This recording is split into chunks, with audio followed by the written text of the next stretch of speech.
Facebook पे हुआ प्यार, फिर की शादी, फिर धोखा। फेसबुक के माध्यम से पहले प्यार में फंसाया, फिर शादी की। लगभग 1 वर्ष के बाद खुली हकीकत। प्यार और शादी दोनों थे झांसा। पति था पहले से शादीशुदा। बच्चे के जन्म के बाद पति ने फिर की एक और शादी। क्या है पूरी हकीकत, अब आप विस्तार से सुने और देखें किस तरह एक गरीब महिला दर बदर ठोकरें खा रही है न्याय के लिए। आप देख रहे हैं बीएसटी न्यूज 24। मैं आसिफ अली, ब्यूरो रिपोर्ट, मुंबई। नमस्कार, मैं आसिफ अली और आप देख रहे हैं बीएसटी न्यूज 24। और आज हम एक गंभीर मुद्दे पे बात कर रहे हैं जो आजकल ज़्यादातर आज की जो बच्चियां हैं, नौजवान हैं, जो सोशल मीडिया है यानी कि जो फेसबुक है, व्हाट्सअप है, ऐसी इन सब चीज़ों से जो है लोगों को गुमराह किया जा रहा है। लोगों के साथ बड़ी बड़ी धोखाधड़ी हो रही है। और आज ऐसी ही एक धोखा और 420 का मामला जो है हम खोलेंगे। एक महिला है हमारे साथ जिनके संग बहुत बड़ा फ्रॉड हुआ है शादी के नाम पर। उनसे बात करते हैं। मेरा नाम आलिया फरहान शाह खान है। मैं यहाँ पे आपसे मदद मांगने के लिए आई हूँ। जो मेरे साथ हुआ है उस चीज़ के लिए आप मेरे लिए मदद के लिए खड़े रहिए, क्योंकि मेरे जो हस्बैंड हैं उन्होंने मुझे फ़ेसबुक के ज़रिए कांटेक्ट किया, मुझे शादी का वादा किया, मैं आपसे शादी करूँगा ये बोलकर मेरे से मतलब हर चीज़ भरोसा दिलाया मुझे, हर चीज़ का मैं सब करूँगा आपके लिए, आप मुझसे सिर्फ शादी के लिए हाँ करो, ये सब चीज़। आलिया खान, आप कहाँ की रहने वाली हैं? मैं रत्नागिरी से हूँ, रत्नागिरी महाराष्ट्र। तो फेसबुक पे आपसे कैसे पहचान हुई और कहाँ हुई? फेसबुक से इन्होंने मुझे पहले तो मैसेज किए, हाय हेलो करें, मैंने उनका रिप्लाई नहीं दिया था। फिर उसके बाद में मैंने पूछा आप कौन है, मुझे क्यों बार बार मैसेज कर रहे, तो बोले कि मैं आपके बारे में सब जानता हूँ कि आप कहाँ से रहे हो और आप क्या, आपके मतलब फैमिली बैकग्राउंड के बारे में। बस मैं इतना जानता हूँ कि आप एक अच्छे घर की लड़की हो, तो मुझे आपसे मिलना है और जो भी है मैं आपको मिलकर बताऊँगा ये सब चीज़ें। तो मैं थोड़ा सा डर गई थी कि ये आदमी कौन है और क्या चाहता है मुझसे। तो मैंने इनसे कहा कि ठीक है, मैं सिर्फ आपसे एक 10-15 मिनट के लिए मिलूंगी और आप जैसा भी जो भी मेरे बारे में जानते हैं मुझे आप बताएं।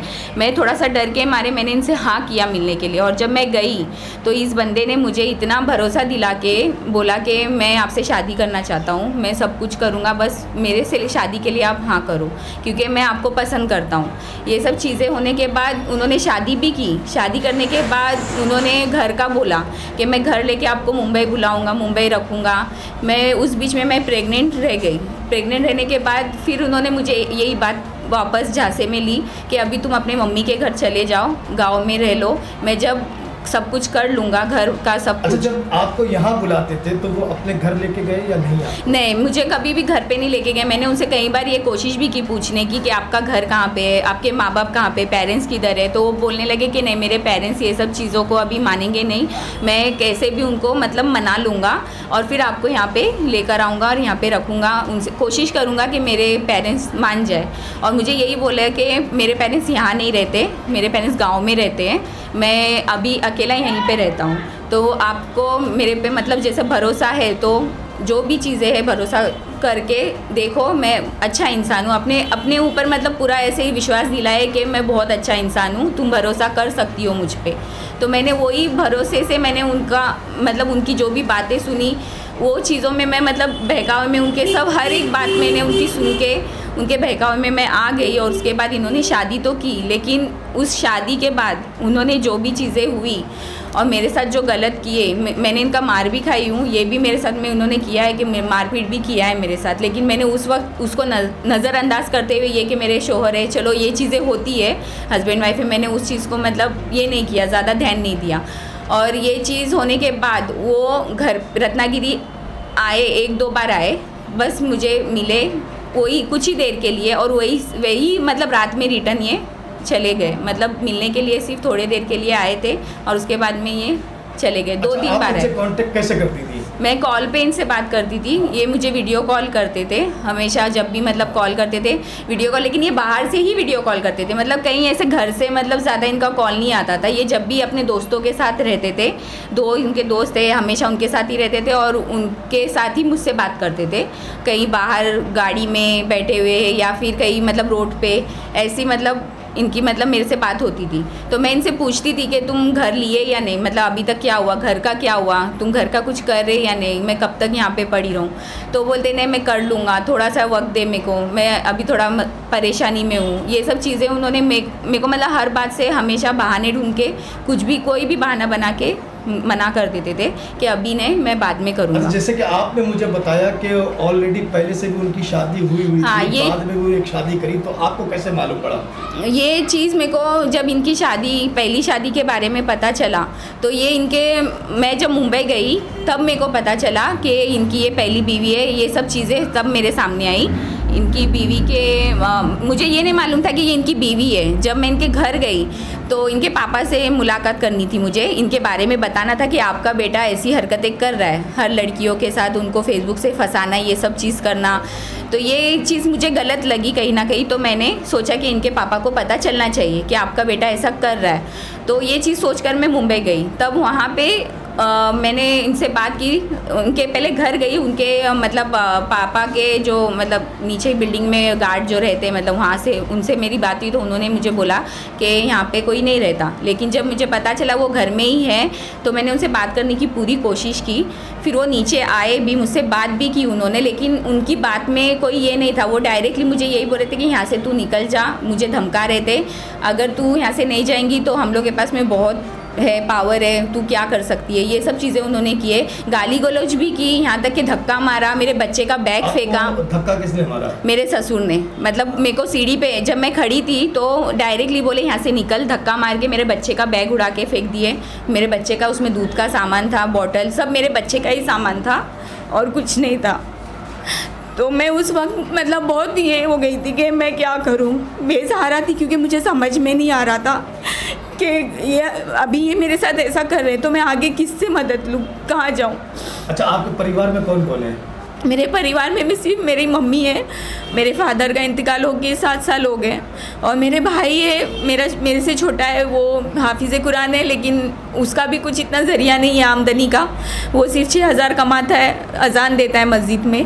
तो ये चीज़ से मतलब वो मैं सोचती हूँ कि मेरे बच्चे का मेरा क्या होगा, आगे चलकर कैसे चलेगा। घर नहीं है, कुछ नहीं है। मेरे को इस आदमी ने हर तरफ से मतलब मजबूर कर दिया है भटकने पे।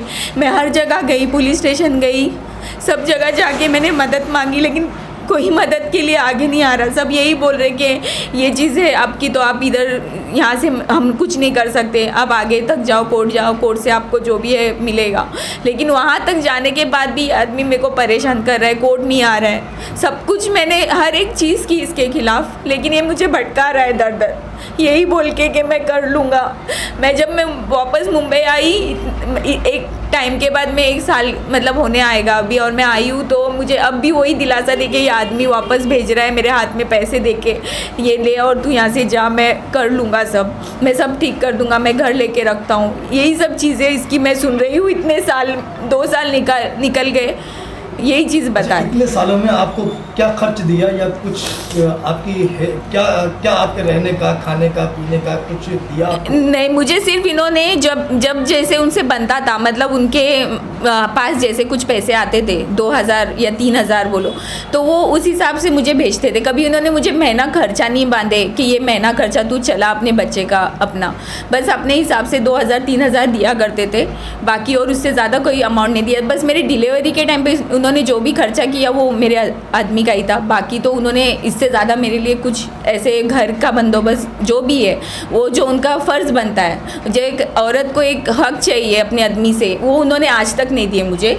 बस यही बोल कर मुझे बेवकूफ़ बनाते रहे कि अभी नहीं, मैं कर लूँगा, अभी बहुत टाइम लगेगा इस चीज़ में, लेकिन मैं सब कुछ कर लूँगा, मैं एक वक्त के बाद तेरे को मुंबई बुला के रखूँगा, घर लूँगा, तेरे लिए हर वो चीज़ करूँगा जो एक आदमी करता है। इतने सब सपने दिखा के उसके बाद में जब मुझे पता चला इनकी पहली बीवी भी है, तो इनकी पहली बीवी से मेरी बातचीत हुई, लेकिन उन्होंने मुझसे इस तरीके से बात की कि मतलब मुझे लगा ये एक अच्छी औरत है, समझेंगी मेरी बात को, लेकिन उन्होंने भी बाद में ये सब चीज़ को मेरे ऊपर ही डाल दी कि तुम गलत हो, मेरा आदमी सही है। तो इसके बाद इनके दोस्तों ने और एक चीज़ मुझे बताई कि ये एक और शादी कर चुके हैं आपके बाद।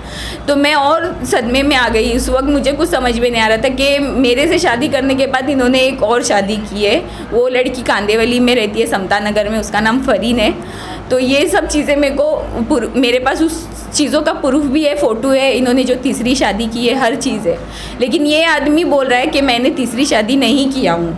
ये सब चीज़ें मुझे, आपसे शादी की थी तो आपसे शादी यहाँ मुंबई करी थी या गांव में? नहीं, ये मुझे मतलब इन्होंने इतना मतलब भरोसा दिलाया कि मुझे तुझसे शादी करनी है तो मैं गांव में आके करूँगा, मतलब मैं बाकायदा निकाह करूँगा तुझसे, ऐसा तुझे मतलब नहीं कि मैं किसी मौलाना को बुला के शादी या 2 लोग में नहीं, मैं गाँव में खुद जिम्मेदारी लेता हूँ इस शादी की। मतलब खुद अपने मुँह से इन्होंने ये बात कही थी कि मैं जिम्मेदारी के साथ शादी करने वाला हूँ, ऐसे नहीं मैं सब कुछ करूँगा। ये सब चीज़ें उन्होंने अपने मुंह से ही बोली थी, मेरे हस्बैंड ने मुझे।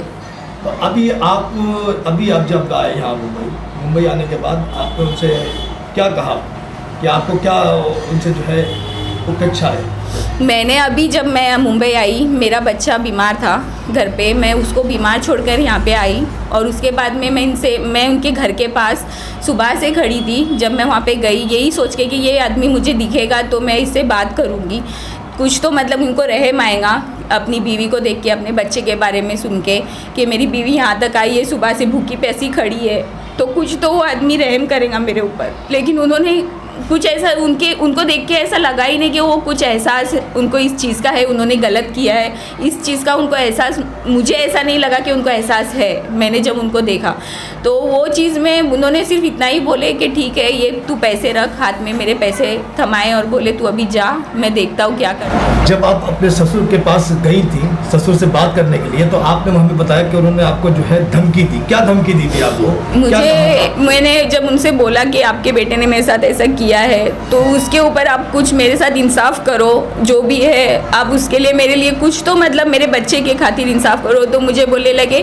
कि नहीं तुम यहाँ से जाओ, मेरा बेटा जो भी है मेरे को मालूम है मेरा बेटा क्या है, मैं उसको जानता हूँ, तुम्हारे साथ में उसने क्या किया है ये भी मेरे को मालूम है, तुम यहाँ से निकलो। मुझे सिर्फ इतना मालूम है कि मेरी एक ही बहू है, उसके 2 बच्चे हैं, मैं जो भी दूंगा उनको दूंगा, बाकी और मैं किसी को नहीं जानता। मेरे बेटे ने तुम्हारे साथ में किया है ये सब, तो मैं कुछ नहीं कर सकता इसमें। हाँ, लेकिन एक चीज़ उन्होंने बोली कि अगर तुम वापस यहाँ पे दोबारा मुझे दिखी तो मैं जो मुझे करना है पुलिस स्टेशन में तुमको क्या करना है सब कुछ मैं फिर करूँगा, मेरे हाथ में इतना पावर है कि मैं ये सब चीज़ कर सकता हूँ तुम्हारे साथ। ये भी एक मजबूर औरत है, यहाँ तक आई है, तो मैं यही बोलूँगी कि मेरे साथ खड़े रहिए इस चीज़ में, मेरे को इंसाफ दिलाने में कि ये आदमी ऐसा कर रहा है तो आगे ये और लड़कियों की ज़िंदगी ख़राब नहीं करे। क्योंकि मेरे बाद एक शादी उन्होंने की है और उससे पहले मेरे पहले एक और उनकी बीवी है, उससे 2 बच्चे हैं, उनके बड़े बच्चे बाकायदा जवान हैं दोनों भी। तो मैं नहीं चाहूँगी कि आगे कोई और लड़की की ज़िंदगी ख़राब हो ये फेसबुक के चलते। मतलब उन्होंने मुझे इतना चाहती हूँ कि मुझे मेरे पति से मेरा जो अधिकार है, जो एक बीवी का हक है वो मुझे चाहिए, मेरे बच्चे के लिए, मेरे लिए मुझे घर चाहिए रहने के लिए, मेरा जो खर्चा पानी है जो एक आदमी को करना है एक अपनी औरत के लिए वो ये करे मेरे लिए, बस मैं इतना चाहती हूँ। हमारी ये यहाँ से दबा के रख दिया है कि मैं कुछ नहीं कर सकूँ, हर जगह पे इसने पैसा खिला के हर चीज़ मैं मतलब आगे जाऊंगी तो कोई सुने नहीं, पुलिस भी नहीं, कुछ नहीं। और ये आदमी मेरे मुंह पे बोल चुका है कि जान तू कुछ नहीं कर सकती मेरा, ये सब चीज़ें इन्होंने मुझसे बोली है। मैं कोई इन पे झूठे इल्ज़ाम नहीं लगा रही हूँ क्योंकि मैं जानती हूँ उन्होंने मेरे साथ में जो किया है, तो वो भी अच्छे तरीके से जानते हैं कि मतलब मैं गरीब घर से हूँ तो मैं कुछ नहीं कर सकती, इसलिए उन्होंने ये सब मेरे साथ किए। और अभी यही चीज़ को वो बोल रहे कि तू मेरे साथ कुछ नहीं कर सकती, मेरा कुछ बिगाड़ नहीं सकती। तो और उनके पापा भी, उनका भी कहना यही है कि जो करना है करो, जो तुम। आप देख रहे हैं कि किस तरीके से एक महिला को गुमराह किया जा रहा है, शासन प्रशासन और कहीं भी सुनवाई नहीं हो रही है, कैसे कैसे तकलीफ़ों से गुजरना पड़ रहा है, कैसे कैसे जो है अपना हक और न्याय पाने के लिए जो है एक महिला को रत्नागिरी से लेकर बम्बई तक दौड़ना पड़ रहा है। तो आप देखिए, और उन बच्चों के लिए भी ये मेरी नसीहत है कि ऐसे फेसबुक व्हाट्सएप ये सोशल मीडिया से जो है बचे, ताकि ऐसा उनके साथ भी ना हो। ध्यान दे, माँ बाप भी अपने बच्चों पर ध्यान दें कि ऐसे किसी प्रकार में उनके बच्चे ना फंस जाए जो आज इस महिला का हुआ है, ऐसा ही उनके बच्चों के साथ हो। मेरे ऊपर और मेरे बच्चे का सोच के ये मेरे से बात करेगा, कुछ तो तरस खाएगा कि मेरी बीवी आई है तो मैं इससे बात करूं, लेकिन मुझे ये कहीं पे नहीं दिखा। एक बार भी, सिर्फ एक बार मैं ये सोचकर आती थी कि ये मेरे को दिख जाए। गेट के बाहर मैं खड़े खड़े सुबह से शाम तक खड़े हूँ, लेकिन मेरा आदमी मेरे को एक बार भी नहीं दिखा कि मैं एक नज़र उसको देखूँ तो मेरे को बात करने का जरिया मिल जाए, लेकिन वो भी नहीं हो रहा है कुछ नहीं। तो मैं कहाँ जाऊँ मेरे बच्चे को लेके, उसको कैसे खिलाऊँ पिलाऊँ, उसका सब कुछ कैसे करूँ मैं। ये मुझे अभी ये आदमी ने इस कदर मतलब मजबूर कर दिया हर जगह भटकने पे, मदद मांगने के लिए मैं इधर जा रही हूँ उधर जा रही हूँ, लेकिन कहीं से कुछ मदद नहीं हो रही है। मैं सरकार से और प्रशासन से यही चाहती हूँ कि मेरे लिए कुछ तो मदद करे, कुछ ऐसी औरत के लिए जो हर जगह से मजबूर है। उसमें जो मेरा भाई है वो ब्लाइंड है, वो देख नहीं सकता, दोनों आँखों से मजबूर है वो, उसी के इस पे मैं आज हूँ। जो भी मैं मतलब मेरे बच्चे का चल रहा है, मेरा भाई थोड़ा बहुत कर रहा है मेरे लिए, बाकी जो भी चीज़ें मेरा भाई वो तो नहीं कर पाएगा ना मेरे बच्चे के लिए। उसका जो शिक्षण है, आगे पढ़ाई लिखाई है, अभी तो मेरा बच्चा बहुत छोटा है, 1.5 साल का है, तो वो कहाँ जाएगा, मैं कहाँ जाऊँगी।